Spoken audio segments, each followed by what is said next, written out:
صحیح بخاری میں آتا ہے جب نبی علیہ السلام کی وفات ہوئی، میں نے سنا نہیں میں نے کیا کہا، جس نے بھی یہ کہا کہ رسول اللہ نہیں رہے اس پر میری تلوار کا قہر برسے گا۔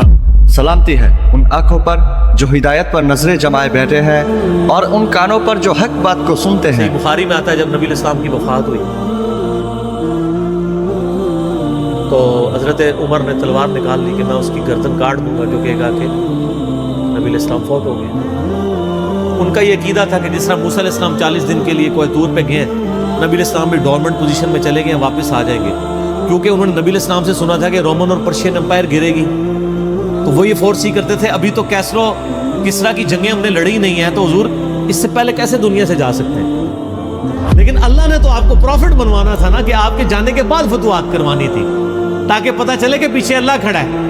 اپنی زندگی میں تو بڑے بڑے بادشاہوں نے فتوحات کی ہیں، نبی علیہ السلام کی تو دعوت کا کلائمیکس حضرت ابوبکر پھر حضرت عمر عثمان علی کے دور میں جا کے ہوئے، جبکہ عرب قبائل بھی مرتد ہو گئے ہیں، تب بھی اللہ کے پیچھے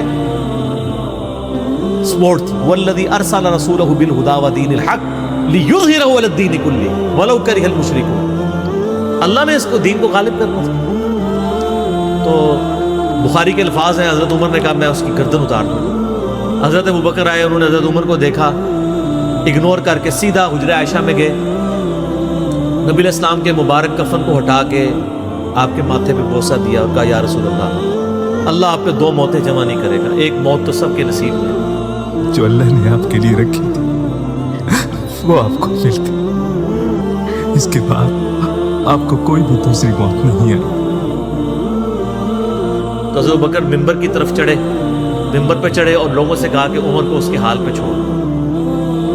حدیث کے الفاظ ہیں کہ لوگ حضرت ابوبکر کا ریگارڈ باقی اصحاب سے زیادہ کرتے تھے، حضرت عمر کو تنہا چھوڑ کے لوگ حضرت ابوبکر کی طرف متوجہ ہو گئے۔ پہلے وہ جو سارا میلہ ان کے گرد لگا تھا شفٹ ہو،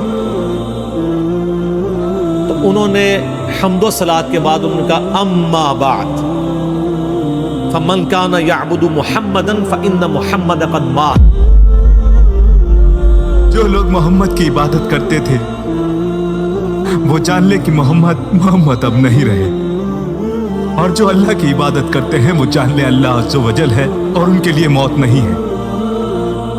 کیا توحید کی تعلیمات ہیں، حضور کی میت کے اوپر حضور کے فضائل نہیں بیان ہو رہے، توحید بیان ہو رہی ہے۔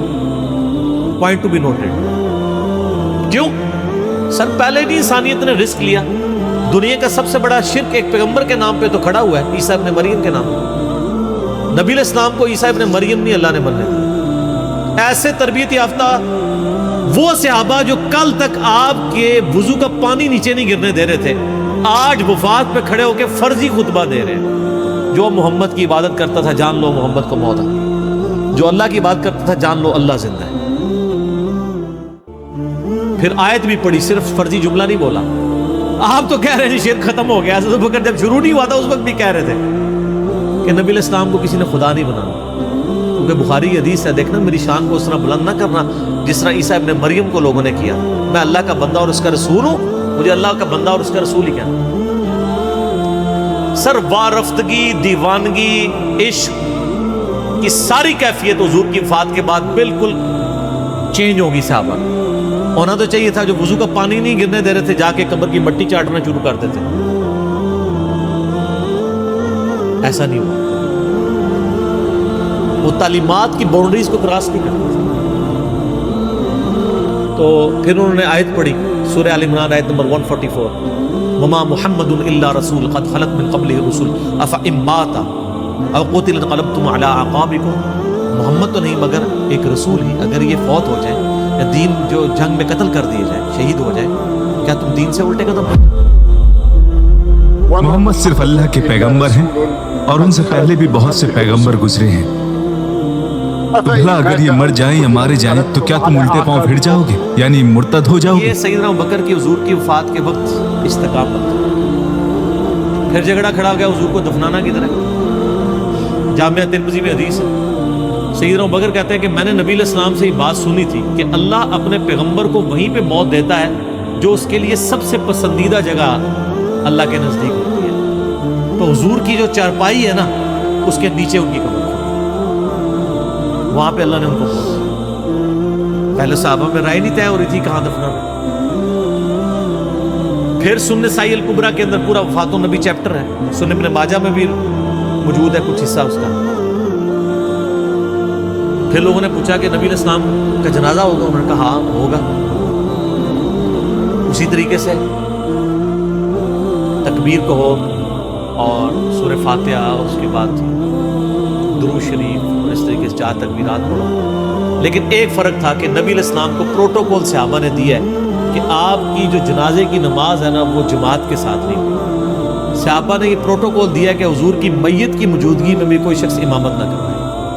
حجرے میں ایک طرف سے لوگ داخل ہوتے تھے، اکیلے اکیلے جنازہ ادا کرتے تھے، اور ڈیٹیل میں آتا ہے 2-3 دن تک جنازہ ہوتا ہے۔ پہلے یعنی مرد داخل ہوئے، اس کے بعد بچے، غلام، پھر عورتیں، اس طریقے سے سب نے جنازہ۔ ظاہر ہے 1 لاکھ سے زیادہ لوگ تھے جنازہ پڑھنے۔ اس موقع پہ بھی سیدنا ابوبکر کی آپ استقامت دیکھیں، ورنہ حضرت عمر کتنے اسٹرانگ اصحاب کے مالک تھے، ان کی حالت آپ دیکھ لیں۔ جب ضرورت پڑی ان کے مضبوط اصحاب کی تو کولیپس کر گئے۔ ابوبکر ہی کھڑے ہوئے ہیں تو حضور کو پتا تھا نا میں نے مصلی پہ کسے کھڑا کرنا ہے، اور بخاری میں الفاظ ہیں جب مصلی پہ کھڑا کیا آپ فرمایا ابوبکر کے علاوہ سارے دروازے بند کر دو، صرف ابوبکر کے گھر کا دروازہ جو مسجد کی طرف کھلتا ہے، جو مسجد کا دروازہ ابوبکر کے گھر کی طرف ہے وہ کھلا رکھو، باقی سارے بند کر دو۔ تو نبی علیہ السلام کو یہ پتا تھا کہ کس لیول کا کس بندے کا یعنی ایمان ہے، اس کے اعصاب ہیں۔ اور بخاری کے الفاظ ہیں جب حضرت ابوبکر نے خطبہ دیا، حضرت عمر کہتے ہیں میرے پاؤں میرا بوجھ نہیں اٹھا سکتا۔ تو جو الٹے پاؤں پھر جائے گا وہ خدا کا کچھ نقصان نہ کر سکے گا، اور خدا شکر گزاروں کو ثواب دینے والا ہے۔ حضرت ابوبکر کا خطبہ اور آیات سن کے حضرت عمر کہہ رہے ہیں کہ میرے پاؤں میرا بوجھ نہیں اٹھا سکے، کہ یہ تو واقعی یہ تو قرآن کی آیت۔ اور اس میں بخاری مسلم صحیح بخاری میں الفاظ ہیں کئی دن تک ہم جب بھی صحابہ ایک دوسرے کو ملتے تھے تو یہی آیت سنایا کرتے تھے، وما محمد الا رسول قد خلت من قبلہ الرسل افئن مات او قتل انقلبتم علی اعقابکم، کہ محمد تو نہیں مگر ایک رسول، انہیں بھی تو موت آنی ہے، تاکہ ہمیں یہ یقین آ جائے کہ حضور دنیا سے چلے۔ تو یہ صحابہ کرام علیہم رضوان کی نبی علیہ السلام کے ساتھ عقیدت تھی، اور سیدنا ابوبکر آپ کو بالکل صف اول میں نظر آئیں گے، ٹاپ آف دا لسٹ، معاملات کو ہینڈل کرنے میں، چیزوں کو بالکل من و سنت کے مطابق ڈالنے میں، اور ہر معاملے میں رجوع لانے کے اوپر، اور اہل بیت کے ساتھ کمٹمنٹ کے اوپر، ہر مسئلے میں آپ کو حضرت ابوبکر صدیق کی قربانیاں ٹاپ آف دا لسٹ نظر۔ تو بات کہاں سے کہاں شروع ہوئی، فی البدی میں تو اور گھنٹوں بول سکتا ہوں، مجھے اتنی حدیثیں یاد ہے یہ فضائل کے اعتبار سے۔ آخر میں اصول برکت کے لیے میں وہ حدیث بیان کروں گا جو میں اکثر بیان کرتا ہوں۔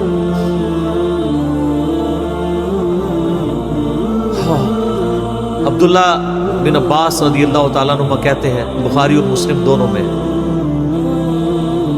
کہ سیدنا عمر کی میت رکھی ہوئی تھی اور لوگ آ کے ان کی میت پہ سلام پڑھ رہے تھے، اور اپنے اپنے انداز میں خراج تحسین پیش کر رہے تھے کہ اس شخص کی وجہ سے اسلام کو کیا عروج ملا۔ تو کہتے ہیں اتنے میں نے محسوس کیا کہ ایک شخص میرے پیچھے آ کے کھڑا ہوا اور اس نے میرے کندھے پہ یوں کونی رکھی، میری پیٹھ اس کی جانب تھی، اس نے کونی میرے کندھے پہ یوں رکھی، اور حضرت عمر کی میت سے مخاطب ہو کے کہنے لگا کہ اے عمر اللہ تجھ پہ رحم فرمائے، تو روئے ارض پہ ان لوگوں میں سے ایک شخص تھا کہ میری بھی خواہش تھی کہ میں ان اعمال کے ساتھ اللہ کے حضور پیش ہوتا، کہ اگر اللہ کے حضور پیش ہونے کے لیے مجھے بہترین اعمال چاہیے تو تیرے اعمال۔ ظاہر ہے رومن اور پرشین امپائر گری ہے، کس لیول کا عروج، کیونکہ میں نے رسول اللہ صلی اللہ علیہ وآلہ وسلم سے بارہا سنا تھا، میں ابو بکر اور عمر داخل ہوئے، میں ابو بکر اور عمر نکلے، میں ابو بکر عمر نے یہ کیا، تو مجھے بڑی امید تھی کہ تم اپنے 2 ساتھیوں سے جا ملو گے، یعنی رسول اللہ اور ابو بکر کے ساتھ صلی اللہ علیہ وآلہ وسلم رضی اللہ عنہ۔ تو یعنی نبی علیہ السلام کے بعد سیدنا ابو بکر اور پھر حضرت عمر بھی وہیں پہ پہنچے۔ تو مجھے نبی علیہ السلام کے اس فرمان سے لگتا تھا جس طرح آپ اپنی زندگی میں کہتے تھے نا، میں ابو بکر عمر، میں ابو بکر عمر، میں ابو بکر عمر، مجھے پتا تھا تم نے جا کے انہی سے ہی ملنا ہے جا کے، اور دیکھ لیں قبر بھی پھر ساتھ میں دونوں کی۔ تو عبداللہ ابن عباس کہتے ہیں کہ میں نے جب یوں مڑ کے دیکھا تو وہ سیدنا علی بن ابی طالب تھے جو حضرت عمر کی میت کے اوپر یہ کلمات پڑھتے تھے، میں ابو بکر اور عمر، میں ابو بکر اور عمر رضی اللہ عنہم اجمعین وعلیہم السلام اجمعین۔ اللہ تعالیٰ ہمارے دلوں میں خلفائے راشدین کی محبت، اہل بیت کی محبت راسخ فرمائے رضی اللہ عنہم اجمعین وعلیہم السلام اجمعین، اور قیامت والے دن حوض کوثر پہ ان کے ساتھ محشور فرمائے، آمین ثم آمین۔